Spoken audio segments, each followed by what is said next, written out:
paráda. Tak toto slovo si musí povedať každý, kto zbadá tieto obrovské zvony visiace na lanách z Trnavskej veže.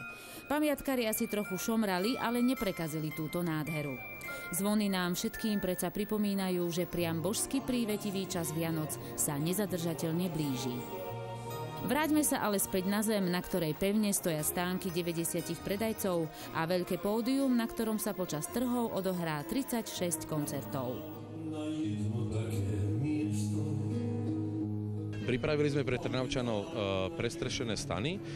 Jeden vlastne veľký stan, 20x20 metrov, kde je vlastne veľké občerstvacie centrum a potom sú také dva menšie stany typu pagoda, ktoré sú vlastne pripravené ako taká tichá zóna ďalej od pódia, kde vlastne si ľudia môžu vychutnávať medovinku, varené víno. A to sa môže koštovať napríklad aj zo špeciálnych hrnčekov s logom vianočných trhov.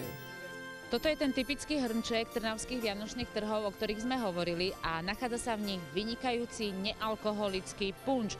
Dúfam, že vám o chvíľočku prezradíme aj recept, ale teraz si štrngneme na vydarené vianočné trhy v Trnave. Takže nech sa darí a všetkým nech chutí a nech sa tu cítia príjemne. Ďakujem pekne. Po prípitku môžem smelo začať pátrať po recepte na tento lahodný nápoj. Ten recept je od môjho švagra a ten je výrobné tajomstvo. Neposlušní a tvrdohlaví ľudia sa kedysi naprávali ručne stručne, prípadne poriadnou drevenou varechou. My sme Lubinania, klasickí, akože typickí vareškári, že naše babičky, prababičky vyrábali varešky a chodili s nimi do sveta.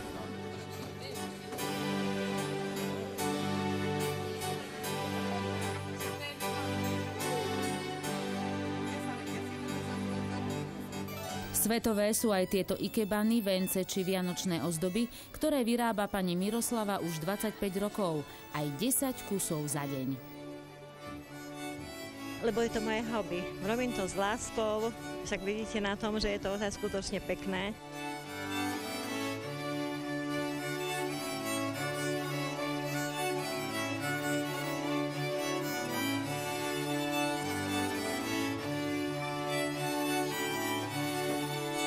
Práve sme sa pristavili pri stánku, kde predávajú najlepšiu medovinu na svete. Tak je svetoznáme, že náš slovenský med je naozaj najkvalitnejší med, alebo patrí medzi najkvalitnejšie medy. A naša medovina na všetkých súťažiach získava tie najvyššie ocenenia. A najnovšia medaila bola získaná práve v Buenos Aires a získali sme zlatú medailu práve s trnavskou medovinou.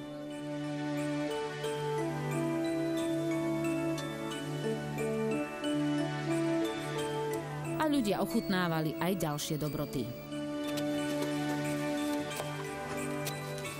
Absolútnou špecialitou vianočných trhov v Trnave neboli ale kulinárske dobroty, ale štvornohé zvieratká.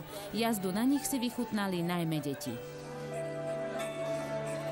Na ktorom si bola koníkovi? Veľkom, malom? Na tom poslednom bielom. Pôjdeš zase?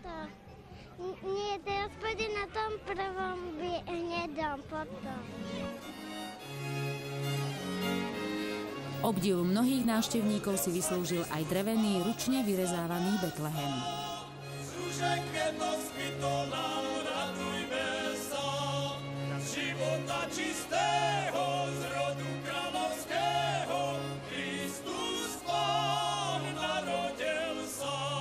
V Trnave som nakrúcala už veľakrát, ale na vianočných trhoch som vôbec poprvý raz a musím sa priznať, že ma očarili či už rôznymi dobrotami, ktoré som ochutnala, nápojmi, ktoré som takisto vypila, ale samozrejme vynikajúcou atmosférou. Aj keď trošku komornejšou, ale predsa len sa tu stretli naozaj veľmi príjemní ľudia.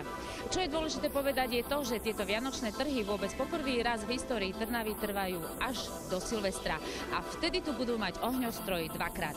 Jeden detský o 6. hodine večer, a potom ten klasický o polnoci. No ale dovtedy si Trnavčania ešte môžu užiť tejto krásnej vianočnej atmosféry.